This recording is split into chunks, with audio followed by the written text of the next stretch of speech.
Hi everybody, and welcome to this revision video on the humanistic theory according to Abraham Maslow and his famous hierarchy of needs. This is part of the psychology of the individual topic for stage 2 psychology.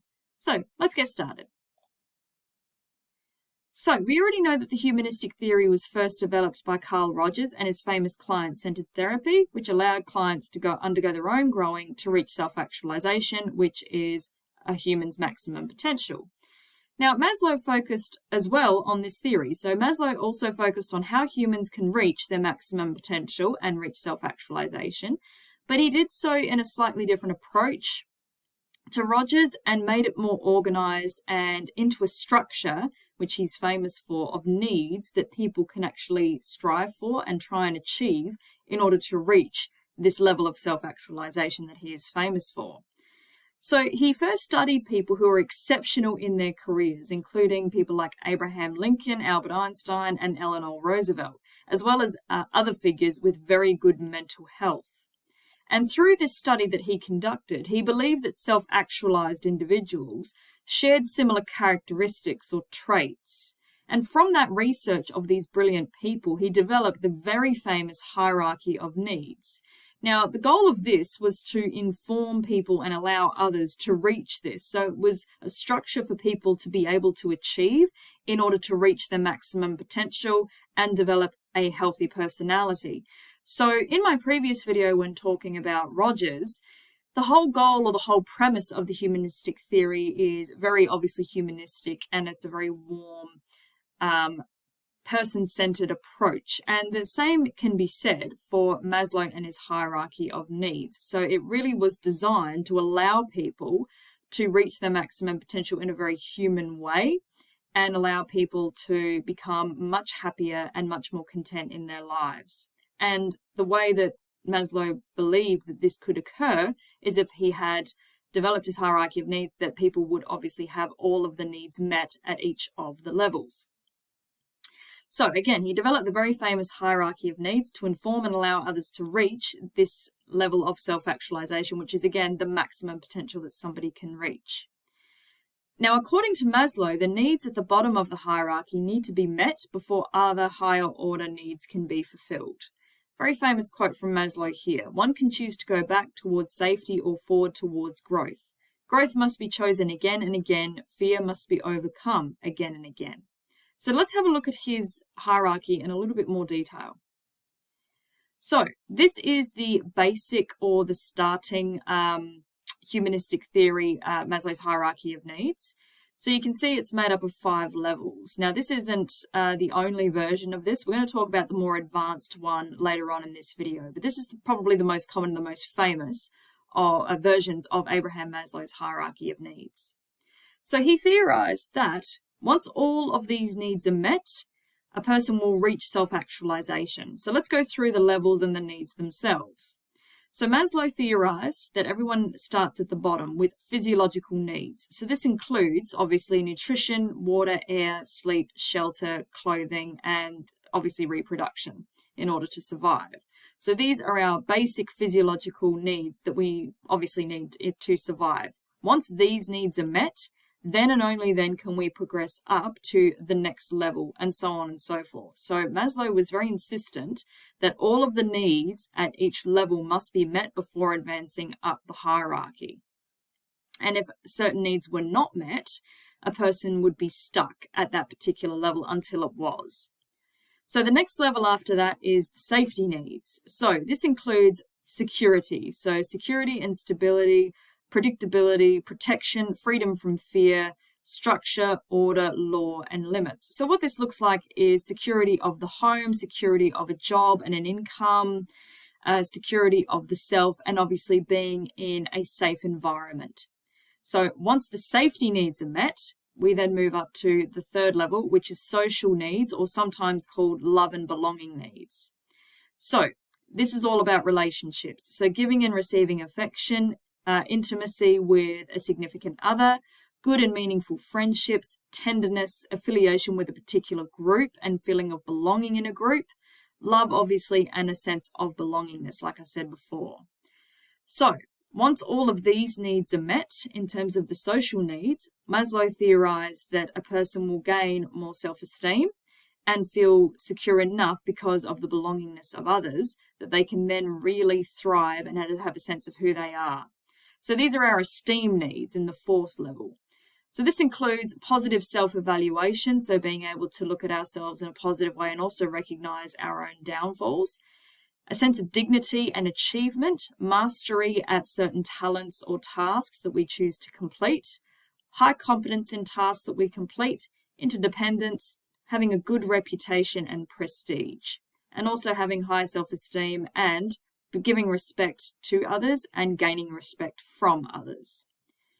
So once all of these bottom needs are met, so the esteem, the social, the safety, and the physiological, then and only then a person can reach self-actualization, which is again maximum potential. So this includes things according to the model, such as self-fulfillment, growth needs, unity and understanding, having a sense of beauty and pride in someone's appearance, or in one's appearance, I should say, morality, transcendence and exploration, and being playful. So Maslow really theorized that the needs at the lower levels of the hierarchy need to be met before self-actualization can actually occur. And the result of negative emotions or mental illness or an unhealthy personality may be because of certain needs not being met. So it really was a model that he designed for people to strive for and achieve for.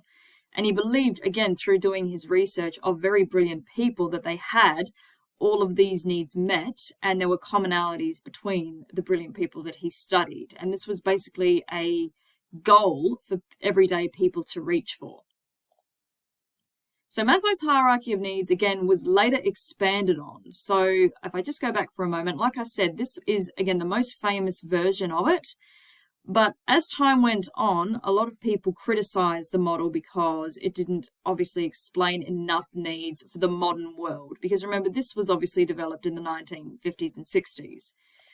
So it was later expanded upon to compensate for that, and it includes cognitive and aesthetic needs, and later again, transcendence needs. So these additions to the hierarchy were not widely published. These were then added on after Maslow had passed away. To be, again, more real-world applicable to reaching self-actualization. So 3 more levels to the model were added, and we'll look at an example in the following slide. But let's talk about the additional levels first. So we've got cognitive needs. So this is seeking knowledge and understanding. So having a natural need to have cognitive needs met in terms of understanding and finding out information and understanding information that we are interested in. This obviously promotes then a sense of curiosity about the world, exploration of the world, and finding meaning in who a person is themselves by having their cognitive needs met through finding out information. We then have our aesthetic needs. So this is the appreciation and search for beauty in the world around us. So an example of an aesthetic need might be admiring a beautiful sunset, or going for a walk on a really nice day, or watching the rain or thunderstorms outside and having a very deep appreciation for the beauty in the world around us. This doesn't have to obviously be to do with nature. It can be to do with painting and art or anything else that is aesthetically pleasing that people find natural appreciation for. Then we have transcendence needs. Now this is motivated by values beyond ourselves. So this will look different to each individual person because obviously no two people are the same. So some examples could be service to others. So being selfless or volunteering to be benevolent and serve others to get a sense of self and a sense of meaning. This is similar to altruism, which is again doing something without gaining any internal or external reward for other people, just because you want to help. Obviously volunteering I've already talked about. It may be something else. So it may be a belief in spirituality, so having a very high spiritual connection to something. It may obviously be a religious faith or religious organization that transcends what's going on earth and so on. So this will obviously look different to everybody based on their individual preferences and their individual beliefs. So this here is the more up-to-date or more modern, I should say, version of Maslow's hierarchy of needs. So in a few minutes ago when we talked about the simple version, we only had these 4 needs. So the physiological needs are still the same: safety needs, belongingness and love needs, and esteem needs. They're the same. However, these were added, as I've already talked about. So need to know and understand. So need to know, understand, and to explore. Aesthetic needs, to appreciate and cultivate order, symmetry, and of course appreciate beauty. And then, and only then, we will reach self-actualization, which then leads to transcendence, like I said before. So to connect to something beyond the ego to help others find self-fulfillment. So again, that might be volunteering, a religious organization, altruism, etc. So this is the updated version, and it's seen to be a more applicable, I wouldn't say valid, because we are going to talk about the strengths and weaknesses of this theory in another video. Because it's obviously got its strengths, but scientifically there's some problems. But this is the more, again, modern, up-to-date version of what Maslow would argue are the needs that have to be met in order for somebody to reach their maximum potential and find true happiness and contentment and develop, obviously, a healthy personality. So, further to that, Maslow developed typical self-actualized behaviors with some examples. So Maslow believed only about 2% of people can reach full self-actualization due to the many needs in the hierarchy, both the simple and the advanced. So self-actualization does not mean perfection, okay? I loathe that word, as you guys know. Perfection doesn't exist. So it doesn't mean that every single need needs to be met in exactly the way that it says in the hierarchy. It will look different for everybody, as I've already said, with transcendence needs. But the following table shows behaviors which are common amongst people who appear to be self-actualized. So just going back to what I said before, obviously Maslow developed the simple hierarchy that we talked about earlier. Again, the modern one was developed, not published by Maslow, but added on to by him before his death, and then others following his death. So let's have a look at some more examples of self-actualized behavior that would be seen as typical. So living life like a child, so having a sense of appreciation, a sense of fun, and being completely absorbed in activities like children are. A sense of openness, so trying new things instead of sticking to safe options. So self-actualized people, according to the humanistic theory, show a very healthy sense of openness and open-mindedness. Listening to one's own intuition, so evaluating our own experiences instead of being influenced by tradition or others or peers. So really trusting our own intuition or trusting our own gut rather than being, conforming to a group or obeying orders by somebody else. Honesty, so avoiding manipulation and game playing with others. So being honest and upfront is very characteristic of self-actualized people. Challenge other thinking, so risk being unpopular if your opinions don't align with others.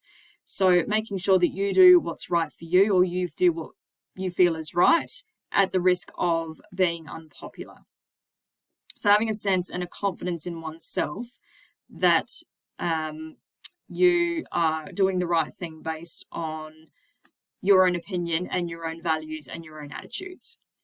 A sense of responsibility, so working hard in given and chosen tasks, so really throwing yourself, in other words, into all of tasks, similar to what's here, living like a child, but really as an adult or almost adults, working hard in given and chosen tasks. And having a sense of responsibility is also going to give us meaning, which helps us to become self-actualized. And lucky last, recognizing our own failings. So recognizing when we are wrong and sincerely apologizing. So constantly making up excuses or being on the defensive is not going to allow someone to reach self-actualization and that transcendence levels that we talked about before. So admitting when we're wrong and recognizing our own failings, because nobody is perfect.